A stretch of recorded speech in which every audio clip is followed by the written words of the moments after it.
ये वीडियो आपका वो जो एक थॉट है ना उसको भाई बदल देगी और आप एक राइट डायरेक्शन में आना स्टार्ट हो जाएंगे। और गाइस क्या हो अगर मैं आपको कहूं कि बिना फैट लॉस पे फोकस किए हुए आप अपने फैट लॉस को 2 से 3 गुना या 4 गुना तक तेज कर सकते हैं। अब मोस्टली आप लोगों में से यही सोचेंगे कि ऐसा पॉसिबल नहीं है, लेकिन मैं बता देता हूं आपको दैट्स पॉसिबल।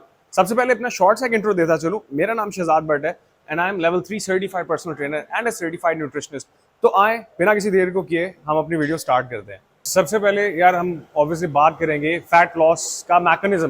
देखिए energy in and energy out की ही एक इक्वेशन चलती है जब आप फैट लॉस की बात करते हैं। स्पेशली जब हम फैट लॉस को स्पेसिफिक बात करें तो जिसमें हम ऐसे इस तरह से एक्सप्लेन करते हैं कि लेट सपोज आपकी जो मेंटेनेंस कैलोरीज हैं उनकी रिक्वायरमेंट थी आपकी बॉडी की 2000 कैलोरीज, लेकिन अगर आप उसकी इनटेक ज़्यादा करते हैं 2500 करते हैं या 3000 करते हैं तो आप अपनी एनर्जी की जो इनपुट जितनी चाहिए थी उससे ज़्यादा ले रहे हैं। ठीक है, एक्सर्शन आपकी आउटपुट उतनी नहीं है जितनी आपकी इनपुट है, तो आपका बेसिकली फैट स्टोर होना स्टार्ट हो जाएगा। तो एज इट इज़ जब आप फैट लॉस करते हैं उसमें आपकी एनर्जी जितनी चाहिए उससे थोड़ी सी कम लेंगे तब जाके आपका फैट लॉस होगा। अब नंबर 2 हम बात करते हैं muscle training and fat loss की। तो एनर्जी इन तो होगी, आपने खा पी लिया, लेकिन एनर्जी आउट के अंदर क्या सीन होगा? आपके काम करते हैं 2 चीजें, आपका मेटाबॉलिक रेट, ठीक है, मेटाबॉलिज्म जिसने आपकी कैलोरीज को बर्न करना होता है, एंड देन उसके बाद आपका बीएमआर बेसल मेटाबॉलिक रेट, जो कि आप रेस्टिंग स्टेट में होते हैं तो आपका एंडोक्राइन सिस्टम काम कर रहा था, आपकी हार्मोनल एक्टिविटीज हो रही थी, आपका ब्लड सर्कुलेशन हो रहा होता है, या कोई भी आपकी इंटरनली ऑर्गन से रिलेटेड या कोई भी काम शाम हो रहा है तो वो आपका डील करता है बीएमआर। यानी कि आपकी बॉडी को चलाने के लिए कोई स्पेसिफिक कैलोरीज चाहिए ही चाहिए, वो आपका होता है बीएमआर बेसल मेटाबॉलिक रेट। तो हम यहाँ पे डिफरेंशिएट इसको इस तरह से करेंगे कि एक बंदे का टारगेट है सिर्फ फैट लॉस, बजाय इसके अगर एक बंदा टारगेटेड रहे कि मैंने मसल बिल्डिंग करनी है, तो इन दोनों में फर्क क्या होने वाला है? जैसे अभी एनर्जी इक्वेशन मैंने आपको बता दिया, ठीक है।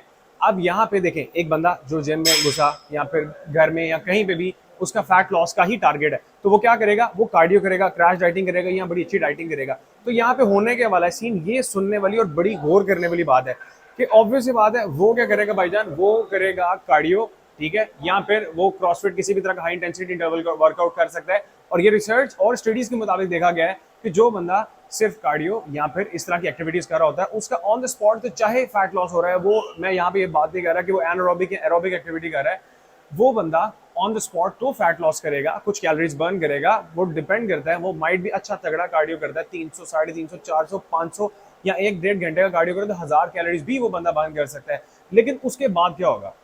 बाद में तो गेम आती है आपके बीएमआर की, आपके बेसल मेटाबॉलिक रेट की, तो वो आपका आहिस्ता आहिस्ता डाउन होना स्टार्ट हो जाएगा। बजाय इसके कि कुछ स्टडीज में देखा गया है कि जो लोग फोकस करते हैं अपने मसल्स को गेन करने पे, यानी कि अपनी मसल बिल्डिंग पे फोकस करते हैं और उनका टारगेट यही होता है कि मैंने मसल गेन करना है, और जितना ज्यादा मसल मैस होता है आपका बीएमआर, आपका बेसल मेटाबॉलिक रेट उतना ज्यादा एक्टिव होता है। और कुछ स्टडीज में ये देखा गया है कि जो लोग जिनका मसल मैस ज्यादा होता है एज कंपेयर टू उन लोगों के जिनका मसल मैस कम होता है, तो जिनका मसल मैस ज्यादा होगा वो आर्ली बेसिस पे 100 to 120 कैलोरीज एक्स्ट्रा बर्न करते हैं। तो खुद ही सोचने वाली बात है कि अगर 24 घंटे से 1 घंटा वर्कआउट निकाल दें, उसको ऐड नहीं करता चलें तो चले 23 घंटे के अंदर एक बंदा अगर 100 कैलोरीज भी बर्न कर रहा है तो 2300 कैलोरीज उसका बीएमआर यानी कि चल रहा है, ठीक है। तो यानी कि उसका जो रेस्टिंग स्टेट पे अगर वो काम कुछ नहीं भी कर रहा तो उसके पास सिर्फ क्या है जी, मसल मैस है उसके पास, तो एक्स्ट्रा कैलोरीज बर्न करता है। अब मोस्टली लोग ऐसे ही जैसे बॉडी बिल्डर से पूछते हैं यार आप लोग इतना इतना कुछ खाते हो लेकिन आप लोगों के ऊपर फैट नहीं आता, तो उसकी भी ऑब्वियसली यही एक रीजन होती है कि जितना ज्यादा आपका मसल मैस होता है उतने ज्यादा आपके मसल्स काम करते हैं आपके फैट लॉस करने में, क्योंकि जितना ज्यादा मसल मैस होगा उतनी ज्यादा आपकी बॉडी को जरूरत पड़ेगी कैलोरीज की। अगर आपको समझ नहीं सही तरह से आई तो वीडियो को चाहे 2 दफा 3 दफा देखिएगा, लेकिन मैं ऑनेस्टली बता रहा हूँ ये वीडियो आपका वो जो एक थॉट है ना उसको भाई बदल देगी और आप एक राइट डायरेक्शन में आना स्टार्ट हो जाएंगे और आपका जो जर्नी है वो सही तरफ जाना शुरू हो जाएगी। बजाय क्रैश डाइटिंग के, लंबे लंबे कार्डियो करने के, आपका फोकस अगर अपने फैट लॉस की बजाय हट जाए और मसल बिल्डिंग की तरफ आ जाए तो काम आप इनडायरेक्टली वही कर रहे होंगे, लेकिन इससे आपको फायदा भी होगा, ठीक है, कि आपके ओवरऑल आपका मसल मास बढ़ेगा, आपका बीएमआर अच्छा होगा, आपकी ओवरऑल हेल्थ अच्छी हो जाएगी। तो इसीलिए आपका focus directly muscle fat loss पे नहीं होना चाहिए, आपका फोकस मसल बिल्डिंग की तरफ होना चाहिए। सो गाइस उम्मीद करता हूँ आपको वीडियो आज की पसंद आई होगी। अगर आपको वीडियो पसंद आई है तो अपने दोस्तों के साथ शेयर करें, वीडियो को लाइक करें। फिर मिलते रहेंगे इसी तरह की वीडियोस में, तब तक के लिए भाई को दें इजाजत। अल्लाह हाफिज।